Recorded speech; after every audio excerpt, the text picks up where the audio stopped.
Assalamualaikum warahmatullahi wabarakatuh. Anak-anakku kelas 5 yang Pak Guru sayangi, Pak Guru banggakan. Puji syukur kehadirat Allah Subhanahu wa taala, pada kesempatan kali ini kita masih diberikan nikmat sehat, nikmat sempat sehingga dapat melanjutkan kegiatan belajar mengajar daring atau online ini. Maka kita mengucapkan alhamdulillahirabbil alamin atas nikmat yang mulia ini. Anak-anakku kelas 5, Pak Guru akan menyampaikan video pembelajaran yang singkat untuk materi kita, yaitu surat Tin ya. Materi kita untuk pelajaran yang pertama ini adalah surat At-Tin. Meskipun tertutup video kamera Pak Guru, itu seharusnya ada tulisan materi kita adalah membaca, menulis, menghafal surat At-Tin. Untuk itu, sebelum materi kita mulai, kita membaca doa bersama-sama. Bismillahirrahmanirrahim. Rabbi zidni ilma warzuqni fahma wasi'a. Amin ya rabbal alamin. Anak-anakku, di pendahuluan ini Pak Guru ingin menyampaikan bahwa Al-Quran merupakan kitab suci umat Islam yang berisi firman Allah yang diturunkan kepada Nabi Muhammad melalui perantara malaikat Jibril.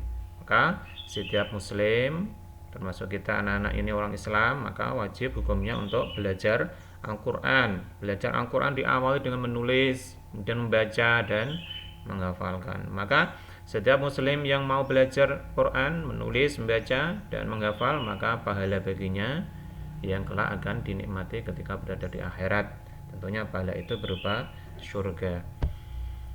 Nah, perhatikan anak-anak, materi ini adalah intinya tentang menulis, membaca dan menghafal. Jadi, untuk materi menulis dan menghafal, nanti Pak Guru tidak akan mempraktekkan di sini. Anak-anak menjadi tugas nanti, tugas menulis surat At-Tin, juga tugas menghafal surat At-Tin. Untuk teknis penugasan nanti akan Pak Guru sampaikan di grup WA kelas masing-masing. Sekilas saja bahwa untuk menulis Al-Quran termasuk surat At-Tin ini harus dimulai dari arah kanan ya. Berbeda ketika kita menulis huruf Latin. Kalau menulis Arab harus dari arah kanan ke kiri. Kalau menulis Latin adalah dari arah kiri ke kanan. Jadi untuk menulis huruf-huruf Al-Quran itu tulislah dengan teliti, jangan ada huruf yang tertinggal, yang tidak tertulis. Harokat juga harus tepat ya. Tidak boleh menambah mengurangi huruf, menambah mengurangi harokat.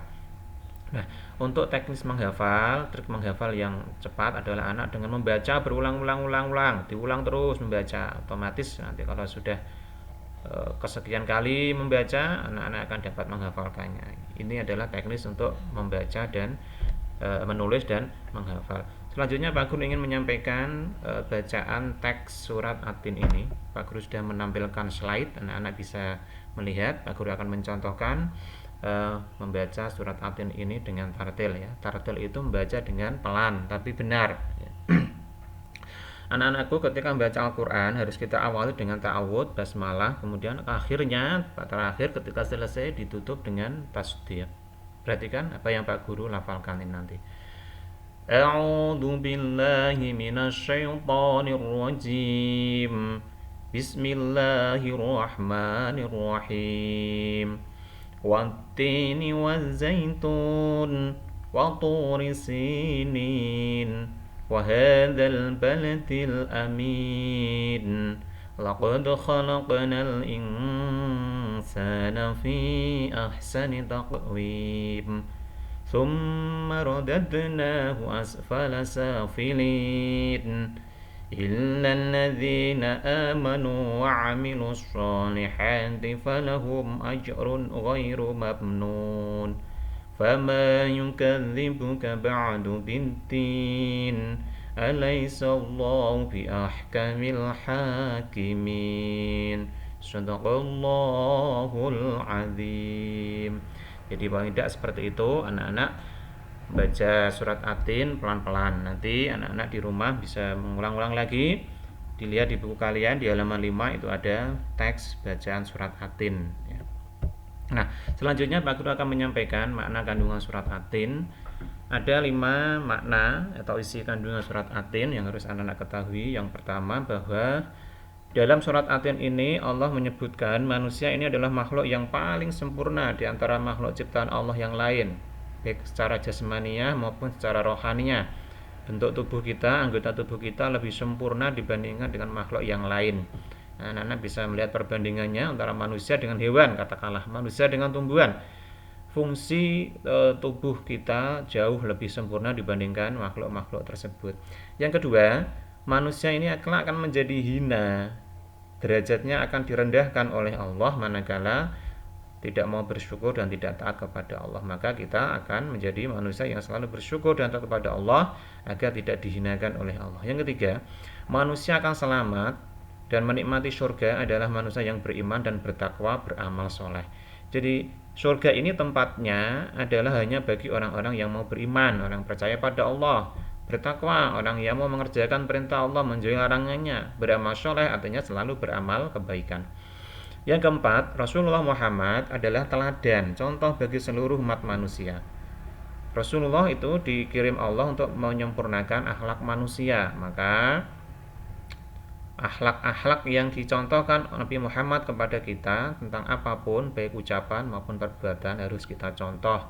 Tidak boleh kita mencontoh kepada selain Nabi Muhammad, apalagi contoh-contoh yang kurang baik.